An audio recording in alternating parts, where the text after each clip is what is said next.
Hi, I'm Robin Boyce for City Corner. Come on back. We've got a lot of great information about an awesome organization that's helping out St. Louis.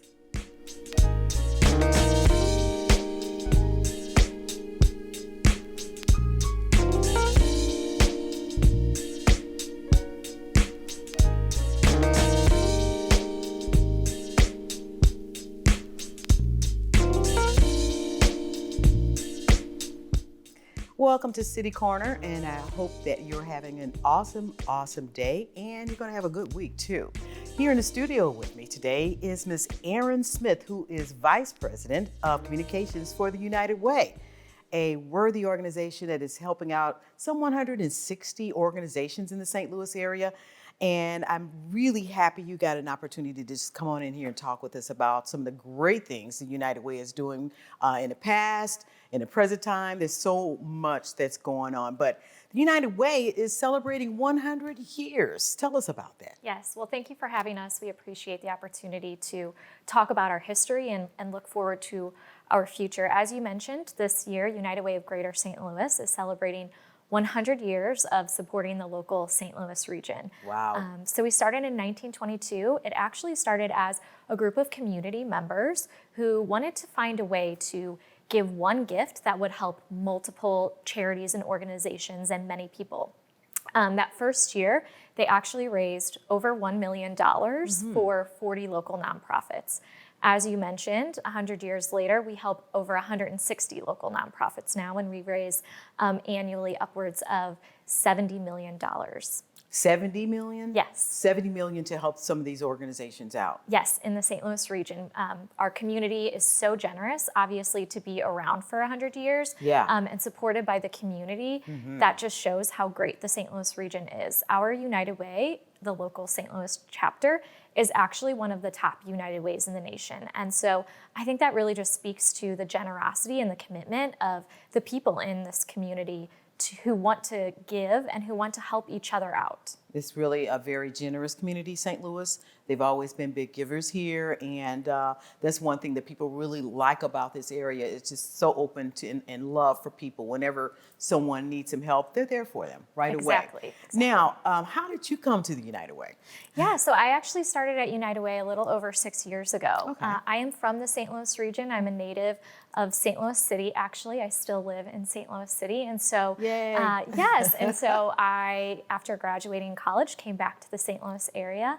And after a few years in a different role and a different organization, United Way, this opportunity came up, and I just felt like it was a great opportunity to get involved and give back in the community. And 6 years later, I'm still here. That's got to be really special to go in as a communications officer for an organization like this that is constantly reaching out to help people and constantly reaching out as well. Because I know, United Way is huge. I've had a great relationship with them over the years. And oh my goodness, the different departments that you all have. And in speaking about that, how did you deal with this pandemic? When COVID hit, how did United Way handle that? Yeah, so of course, at the beginning of COVID, a lot of our staff transitioned to remote work. So we had to quickly understand not only how we could work internally, but also how we could continue to support the community, because many were looking to United Way for support, as well as find out how they could give support if they were in that position. And so we have a resource, United Way 211. Many people are informed and understand and know what 211 is. We use 211 especially during COVID and especially during other times of natural disaster like the recent flooding, as a way to give people the information that they need to connect to services. So it's a great resource center. People can call, they can access it in many ways. So you can call, just dial 211 and you can speak to a live specialist. You can access our database of over 24,000 local programs and services online at 211helps.org. There's also a chat function, there's a texting function, there's a mobile app. So we've really evolved 211 since it launched. Y'all gone on high tech and got digital on it. Yes, it launched about 15 years ago. And so since that time, we understand that people are wanting to connect in different ways and want to receive support and help in different ways. And so there's many ways that people can access 211 and use that to find the help they need, both during times of disaster, like during COVID, or the recent flooding, as well as everyday times. So y'all stayed connected during the whole pandemic, making sure folks were getting the help they needed and getting them to the resources that they needed. Yes, yeah, 211 was a great resource for that. And then we also, in times like that, we know that there are people who want to give help. And so United Way serves as a catalyst for that as well. We work with our partners, our corporate partners, individuals who want to give help or volunteer. And so give them the information they need so they know how they can connect in and where their resources are most needed. So through our volunteer center, we manage the region's local volunteer center. So any nonprofit in the region can post on that volunteer center what their needs are, whether it's for an emergency response during like flooding, or if it's an everyday, we just need volunteers during this week, or long-term commitment, or a regular volunteer opportunity. And so people can connect in that way, and they can find volunteer opportunities that are best for them. That is really awesome. Now, the 160 some odd organizations that you do support, what kinds of organizations are they? I mean, do they take care of babies? Is this an organization that works with folks who need retraining? What are some of the organizations? Just describe some of them. Yes, so we support a safety net of agencies. We really are the foundation for our region's safety net to make sure that when someone needs help, our agencies, our local nonprofits are resourced and strong so that support is there. So we provide that support through 5 impact areas. Basic essential needs, so things like food and shelter and transportation. Early childhood and youth success, so things like mentorships for young people, safe spaces before and after school. Health and well-being, so access to quality health care, mental health programs. Our 4th impact area is financial mobility and jobs. So helping people with things like budgeting, credit counseling, to put them on a path for success for the future. And then finally, community and crisis response. So during times of disaster, keeping those organizations who step up and keep our communities strong. We had a really huge disaster situation here most recently, the floods.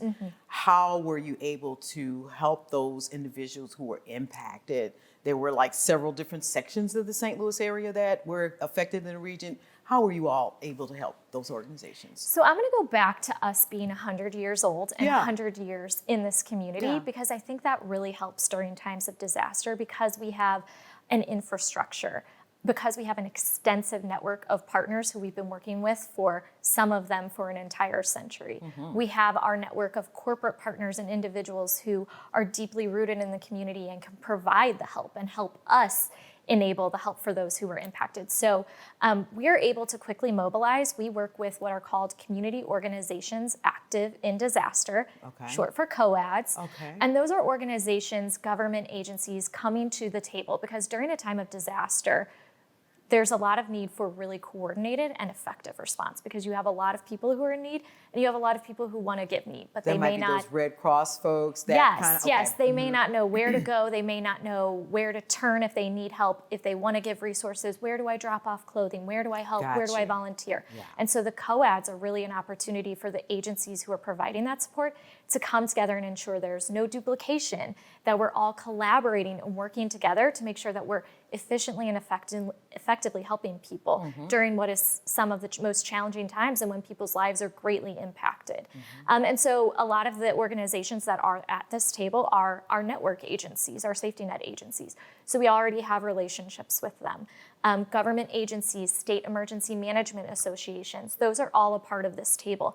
And so we work together and collaborate to ensure that we're putting out the right messaging, we're making sure people know where to go and where to turn.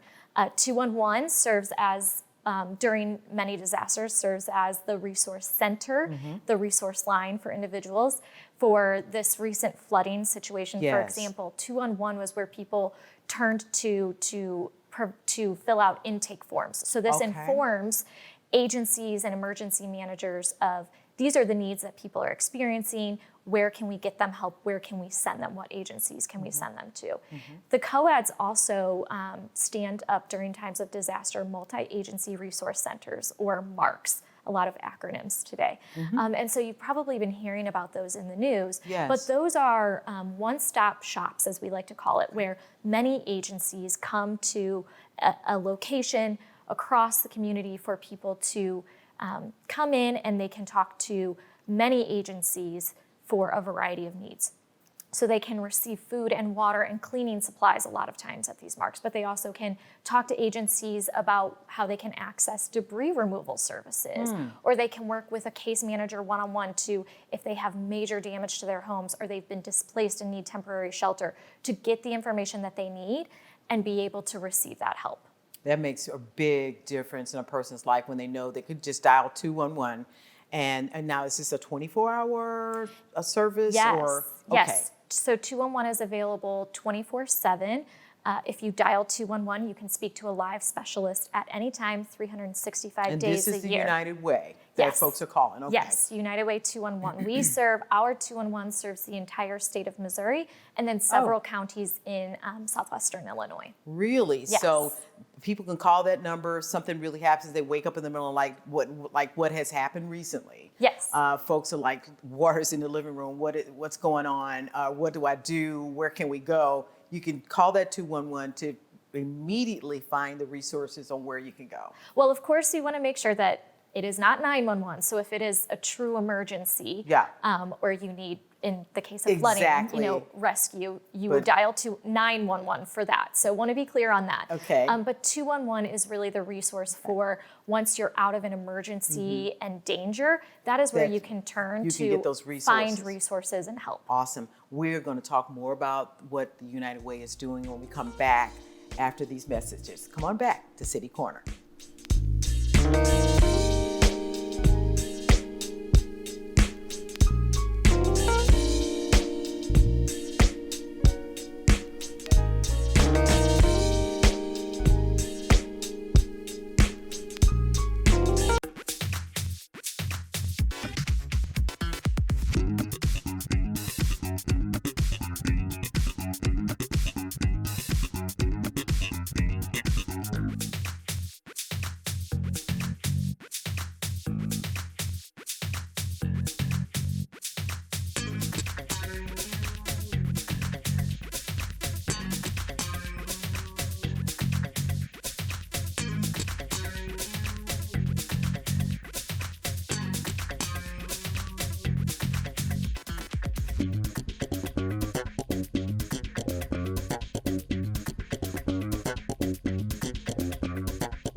Did you know dragging chains can spark a wildfire? Only you can prevent wildfires.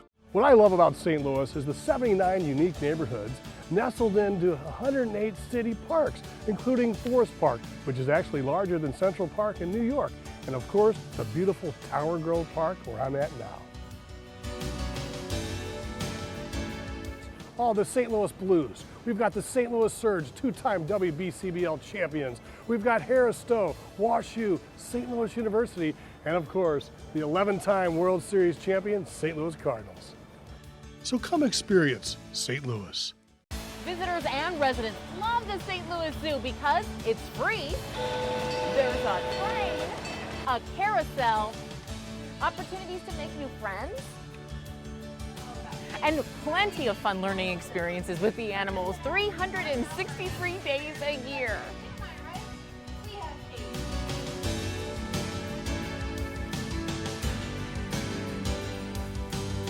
So come and experience St. Louis.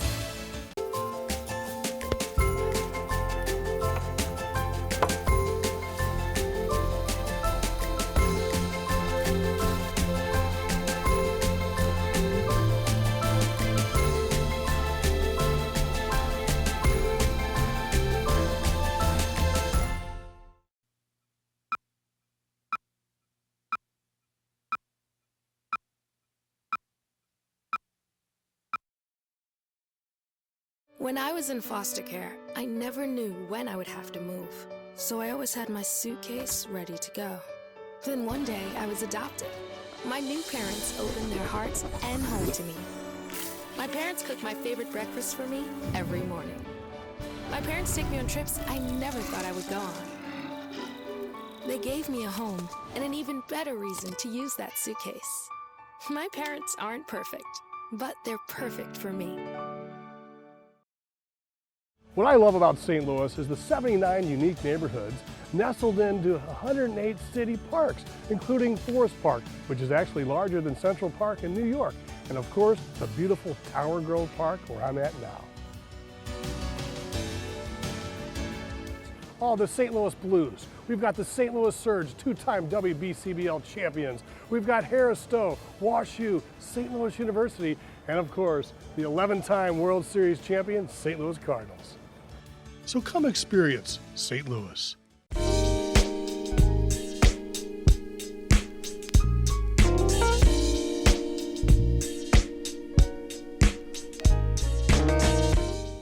Hi, I'm Robin Boyce for City Corner, and in the studio with me right now is Miss Erin Smith, who is VP of Communications for the United Way. Always a huge organization. We should hear those commercials back in the day, talking about the United Way, give, give, give. Tell us about the campaign. This is campaign season when you start reaching out to corporations, people, individuals to donate. Tell us a little bit about that. Yes, so United Way runs our annual community campaign. It often runs in the fall of every year. So this year it's officially kicking off on September 14th. Anyone can give at any time though, so if they want to give today, we will not stop them from doing that. But the campaign runs typically from September through November, and it's an opportunity for local companies and organizations as well as individuals to really rally together behind United Way to support the services and the organizations that we fund. So again, those 160 organizations that are a part of our safety net, there's many that are well-known organizations and provide a lot of great services. Yeah, like the Urban League of Metropolitan St. Louis. Yes, so Urban League, American Red Cross, Salvation Army, St. Louis Area Food Bank, those are some of the more well-known, but some of those other 160 agencies are smaller, less well-known, but provide a lot of really important services for people. And they really rely on United Way's funding. And so when someone makes a gift to United Way, we consider it a true gift to the community because you're supporting 160 agencies that are doing a lot of really important work, as well as those services like 211 and the Volunteer Center who provide support year-round as well as during natural disasters. Great. Like, do you have any organizations? One thing that we're really happy that's coming to the forefront is getting good mental health. Do you support organizations like that provide services like that? Yes, yes. So one of our impact areas is health and well-being, and mental health is a part of that. And so we provide support to many agencies who work with mental health services. Provident is one of our organizations. Okay. We also have a relationship and partnership with the Behavioral Health Response. Oh, and okay, so very actually, good. if individuals dial 211 and are looking for mental health support or resources, they can easily just quickly press 1 and they're immediately connected to the Behavioral Health Response. So they'll be able to get that help if something is going on, if they're feeling like suicidal or something like that, the 211 can get them quickly to the resources that they really need. Now, you have a small organization. Someone out there looking at this program might have a small organization. They're boots on the ground, doing some really good work in their communities, in their neighborhoods, been around maybe a year or so, but need some funding. How does that organization qualify? What do they need to do to apply to get funding from the United Way? So we have a 3-year grant cycle. So right now we are in the middle of our 3-year grant cycle to provide support for the 162 safety net agencies. So we do provide some targeted funding for agencies as well as targeted funding for when there's community need. So an example is the recent flooding. We stood up a flood relief fund and raised some dollars through that we are going to be giving out directly to people who need help, as well as organizations who are helping to provide that support. So there's many ways for agencies to connect in and learn more about funding at helpingpeople.org. I also encourage them to go to stlvolunteer.org and they can post their volunteer opportunities there as well, because we know that a lot of organizations, especially some of the newer ones or smaller ones really rely on volunteers to help provide the support that they give to the community.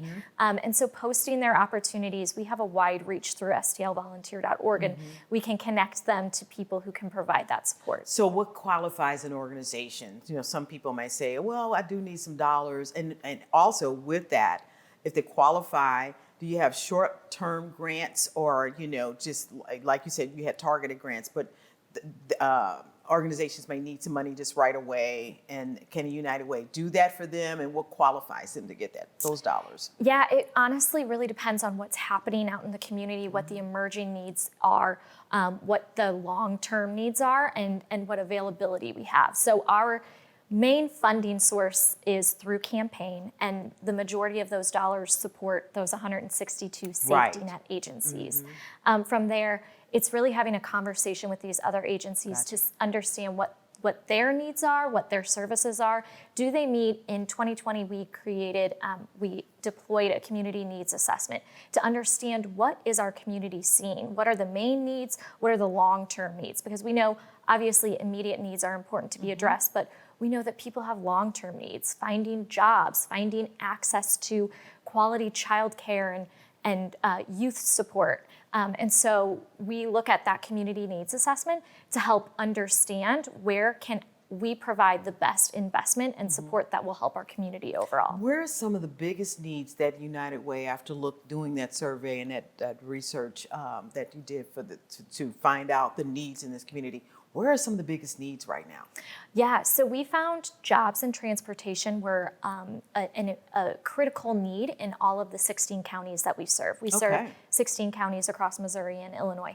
Jobs and transportation were a critical need. So that is a focus of where we're providing support both through our safety net agency as well as our systems change support. So bringing collaborations together to make and address the issues that are really affecting people in our community. Childhood welfare, early childhood success, that's another key critical need, is making sure that the youth in our region have the support they need to be able to thrive and be on a path to success for their future. Because we've got a lot of folks out here who have lots of needs and they're trying to figure out, okay, well, how do I get this? They could call 211 and really sit down and figure out, could the United Way help them in some kind of way? That's a great point, and that's really what's special about 211. So a lot of times people may call because they have an immediate need. I need food. Where's a local food pantry? Where is a shelter? Or I need help with rent.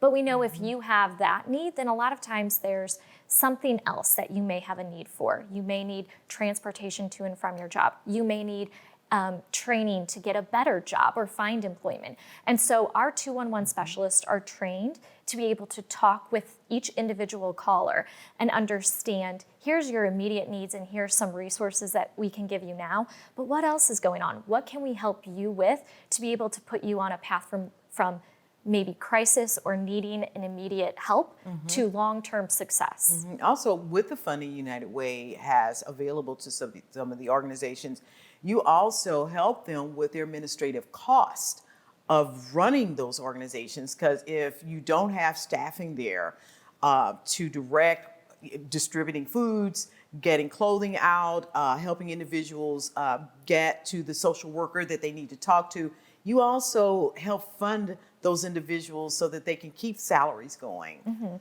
Yes, so our safety net agencies receive predictable funding. It's called predictable funding. Annually. Stable predictable funding from United Way every 3 years through that grant cycle. So the agencies know what dollars to be able to allocate towards programs, towards making sure that they can keep the lights on in their warehouses and where they keep the food and supplies that they give out to individuals. Exactly. So if an organization decided that they would love to apply, they didn't know whether they're qualified or not, will they have to come before a board or a committee to do a presentation on what it is they do?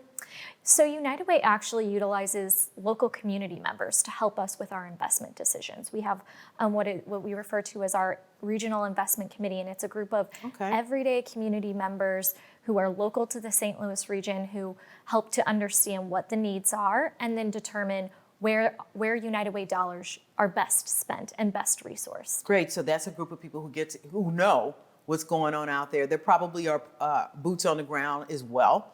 A part of organizations like that will sit back and look at an application, go through it, and make a decision on whether or not they're able to give to that organization or not. Yes, so they help us with our safety net agency funding and determining the 160 or however many agencies that we support through our safety net agencies as well. Awesome. How important is it, Erin, that people look at an organization that fundraises for other organizations? How important is it to support an organization like United Way? So I think going back to what the original concept was, and that is still our mission today, one gift to support many causes and many organizations to help people live their best possible lives in our community. So I like to say that while we all have our own personal causes, we may have an organization that's really near and dear to our heart because they helped us or a family member, and it's great to support those. But United Way really is that one gift that you can know is going to help many needs and many people. We support 1 in 3 people across the St. Louis region because of our reach through our safety net agencies. And so you're bound to know someone, whether it's yourself or a family member, a neighbor, a coworker, who has been helped by a United Way supported safety net agency. And it's always important, if you can give. And make sure that you are giving to an organization. And if people are confused about giving to something and they're not quite sure, the United Way is a great place to invest their dollars or to give when they're ready to do something really, feel good for the community. Just go to the United Way, and then you don't have to worry about it. You guys will take care of everything for that individual who really just wants to give. Yes, and that's generally what it comes down to, is that people are always looking for, okay, I'd like to do this for someone, or I'd like to make this happen over here, but they're not quite sure where to give it. But the United Way has the answer for them. Yes, yeah. And so we also go through a process to make sure that the agencies that we do support are credible and are providing the right services. And as I mentioned, the community needs assessment. So knowing that the agencies are providing the support that we've identified are really needed in our community. Which is great. So I think people can feel pretty confident that a gift to United Way is going to help the community and going to help someone that they likely may know. That's great. I really appreciate you coming in today, Erin, and talking with us for more having about us. the United Way. We've got the information up on the board on the screen right now, where you can call 211, or you can follow the United Way STL, and also look at all the other volunteer information. They need help, helping people. They need help. So volunteer. Thank you so much for coming in and talking with us about the United Way. I appreciate you so much. Thank you so much for having us. Thank you. And I want to thank you for tuning in to City Corner. We'll see you next time. Bye-bye.